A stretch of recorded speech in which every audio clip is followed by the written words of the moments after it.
78వ స్వాతంత్ర వేడుకల్లో Andhra Pradesh deputy CM Pawan Kalyan పాల్గొన్నారు. కాకినాడ పోలీస్ పెరేడ్ గ్రౌండ్ ఏర్పాటు చేసిన స్వాతంత్ర దినోత్సవ వేడుకల్లో పవన్ కళ్యాణ్ మొట్టమొదటిసారి డిప్యూటీ సీఎం హోదాలో జాతీయ జెండాను ఆవిష్కరించారు.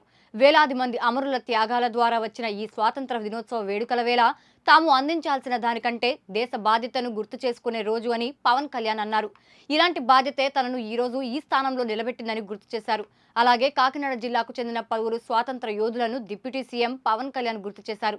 దీంతో పాటుగా కూటమి ప్రభుత్వం అందిస్తున్న పలు పథకాల గురించి పవన్ కళ్యాణ్ చెప్పుకొచ్చారు. ఒక దేశ రక్షణని ఆ దేశ ప్రజలు తమ చేతుల్లో పెట్టుకున్నప్పుడు ఆ దేశాన్ని ఎవరు నాశనం చేయలేరు. అదే దేశ రక్షణని కొద్దిమంది చేతుల్లో పెట్టి తాము చేతులు కట్టుకొని కూర్చుంటే మాత్రం ఆ దేశాన్ని ఎవరు రక్షించలేరని డానియల్ వెబ్స్టర్ చెప్పిన మాటలు ఈ సందర్భంగా మేము తెలియజేసుకున్నాం. భవతి భిక్షాందేహి అంటే శత్రువుకు కూడా అన్నం పెట్టే నేల. పాహిమాం రక్షమాం అంటే ఎదుటివాడి ప్రాణానికి తన ప్రాణాన్ని పణంగా పెట్టే నేల. తన దేశపు సరిహద్దులు దాటి పరాయి దేశం మీద దండయాత్రని చెయ్యని నేల. అలాంటి నేల మీద ముష్కరమూకలు దండయాత్రలు చేసిన ఈస్ట్ ఇండియా కంపెనీ బ్రిటిష్ సామ్రాజ్యవాదులు ఈ నేల సంపదలని కొల్లగొట్టిన వర్తమానంలో నియంతృత్వ ధోరణితో ప్రజా జీవితాన్ని అస్తవ్యస్తం చేస్తూ ప్రభుత్వ ఖజానాన్ని ఆస్తుల్ని దోపిడీ చేసిన ఎవరిని కూడా ఈ దేశ ప్రజలు కాలానుగుణంగా వీరందరికీ చాలా బలమైన గుణపాఠాలు నేర్పారు. అలాంటి ధైర్య సాహసాలతో నిండి ఉన్న నా భారతదేశ ప్రజలకి, నా అన్నదమ్ములకి, నా అక్క చెల్లెళ్ళకి, పెద్దలకి, పిన్నలకి, మహిళలకి, మబ్బుల్లో పరిగెత్తే పిడుగుల్లాంటి యువతీ యువకులకి 78వ స్వాతంత్ర దినోత్సవ శుభాకాంక్షలు. ఈ వేడుకలకు విచ్చేసిన ప్రజాప్రతినిధులు, అధికార అనధికార ప్రముఖులు, జిల్లా ప్రజలందరికీ నా హృదయపూర్వక స్వాతంత్ర దినోత్సవ శుభాకాంక్షలు.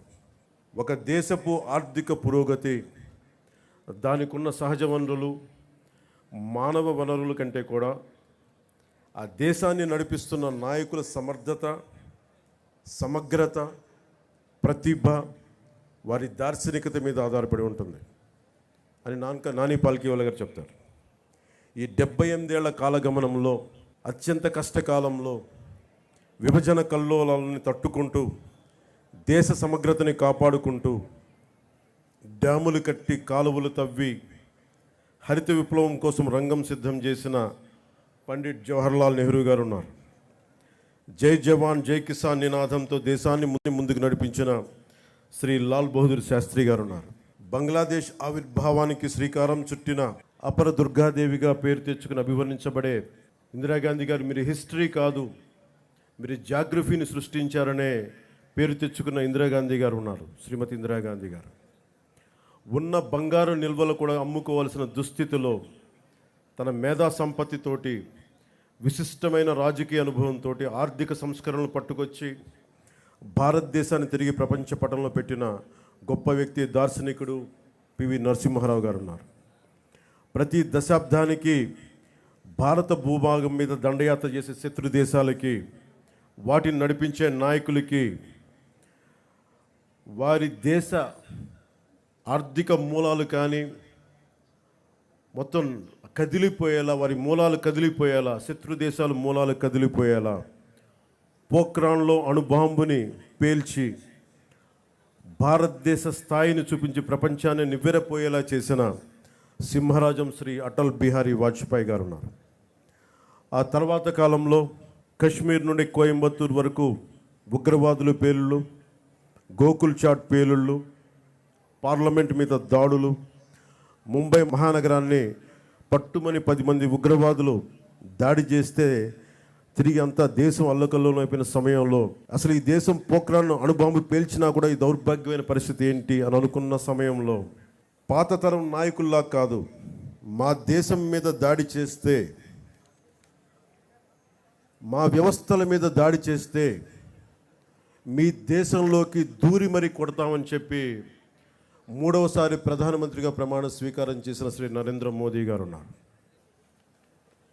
ఇలాంటి మహానుభావులు ఎందరో, వారందరికీ నా వందనం. మన కాకినాడకు సంబంధించి ఎందరో మహానుభావులు ఫ్రీడమ్ ఫైటర్స్ ఉన్నారు.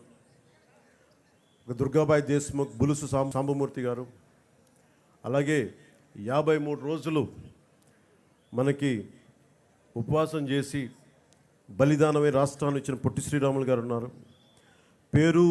పేరు లేని ఊరు లేని ఎందరో ఫ్రీడమ్ ఫైటర్స్, స్వాతంత్ర సమరయోధులు వారి త్యాగాలని ఇది గుర్తు చేసుకునే సమయం.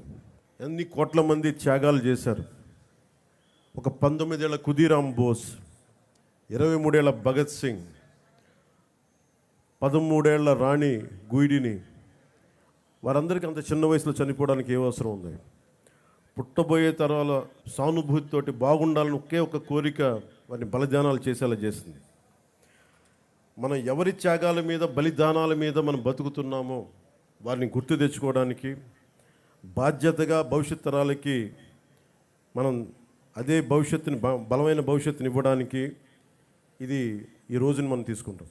ఆ దేశభక్తే మమ్మల్ని ఈ రోజున ఇక్కడ ఇలా నిలబెట్టింది. ఒక నియంతృత్వ ధోరణితో 3.5 కోట్ల మంది ప్రజల కోసం స్వాతంత్ర స్ఫూర్తిని తీసుకుంటూ ఈరోజు మీ ముందు నిలబడ్డాం.